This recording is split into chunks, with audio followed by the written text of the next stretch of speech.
নিয়মিত এক মুঠো করে বাদাম খাওয়া শুরু করলে কোলন ক্যান্সারে আক্রান্ত হওয়ার আশঙ্কা একেবারে কমে যায়। শুধু তাই নয়, যারা ইতিমধ্যে এই রোগে ভুগছেন তাদের শরীরে নতুন করে ক্যান্সার সেল জন্ম নেওয়ার সম্ভাবনাও কমে। ইয়েল ইউনিভার্সিটির ক্যান্সার সেন্টারের গবেষকদের করা এক গবেষণায় এমনটাই বলেছে। এই গবেষণাটি করা হয় 826 জন কোলন ক্যান্সারে আক্রান্ত রোগীদের উপর।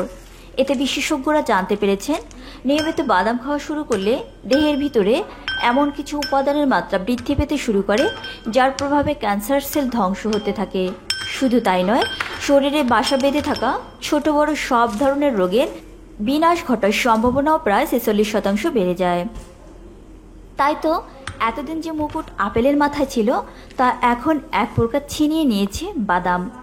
একাধিক খনিজ এবং ভিটামিনে পরিপূর্ণ এই খাবারটি শরীরে প্রবেশ করার সঙ্গে সঙ্গে এমন খেল দেখাতে শুরু করে যে একাধিক মারণ রোগ দূরে থাকতে বাধ্য হয়। সেই সঙ্গে শরীর এমন চাঙ্গা হয়ে ওঠে যে আয়ু বৃদ্ধি পায় চোখে পড়ার মতো। এবার চলুন জেনে নেওয়া যাক বাদাম নামক সুপারফুডটি ক্যান্সার রোগকে দূরে রাখার পাশাপাশি আর কীভাবে আমাদের সুস্থ থাকতে সহায়তা করে। অ্যান্টিঅক্সিডেন্টের ঘাটতি দূর করে। এটি হলো এমন একটি উপাদান যা ক্যান্সার রোগকে প্রতিরোধ করার পাশাপাশি রোগ প্রতিরোধ ক্ষমতার উন্নতি ঘটানোর মধ্য দিয়ে নানাবিধ সংক্রমণকে দূরে রাখতেও বিশেষ ভূমিকা পালন করে থাকে। এখানেই শেষ নয়, অ্যান্টিঅক্সিডেন্ট আরও নানা উপকারে লেগে থাকে, যেমন অক্সিডেটিভ স্ট্রেস কমিয়ে কোষেদের ক্ষত রোধ করে, সেই সঙ্গে ত্বকের এবং শরীরের বয়স কমাতেও সাহায্য করে, কোষেদের দেখভাল করে। বাদামে উপস্থিত প্রচুর মাত্রায় ভিটামিন ই শরীরের প্রতিটি কোণায় ছড়িয়ে থাকা কোষেদের কর্মক্ষমতার বৃদ্ধি ঘটানোর সঙ্গে সঙ্গে তাদের শরীরে যাতে কোনোভাবে ক্ষতের সৃষ্টি না হয় সেদিকেও খেয়াল রাখে। ফলে বয়স বাড়লেও শরীরে তার উপর কোনো প্রভাব পড়ে না। ওজন কমায়। বাদাম খাওয়ার পর খিদে একেবারে কমে যায়, ফলে মাত্রাতিরিক্ত খাবার খাওয়ার প্রবণতাও হ্রাস পায়। সেই সঙ্গে শরীরে প্রয়োজন অতিরিক্ত ক্যালোরি জমে ওজন বৃদ্ধির সম্ভাবনাও কমে। হজম ক্ষমতার উন্নতি ঘটে। বেশ কিছু গবেষণায় দেখা গেছে, নিয়মিত পানিতে ভেজানো কাজু বাদাম খেলে দেহের ভিতরে বিশেষ কিছু এনজাইমের ক্ষরণ বেড়ে যায়, যার প্রভাবে হজম ক্ষমতার উন্নতি ঘটতে শুরু করে। সেই সঙ্গে গ্যাস অম্বলের প্রকোপও কমে যায়। ব্লাড প্রেশার নিয়ন্ত্রণে চলে আসে। শুধু ডায়াবেটিস নয়, বাদামে উপস্থিত ম্যাগনেসিয়াম রক্তচাপ নিয়ন্ত্রণেও বিশেষ ভূমিকা পালন করে থাকে। খারাপ কোলেস্টেরলকে নিয়ন্ত্রণে রাখে।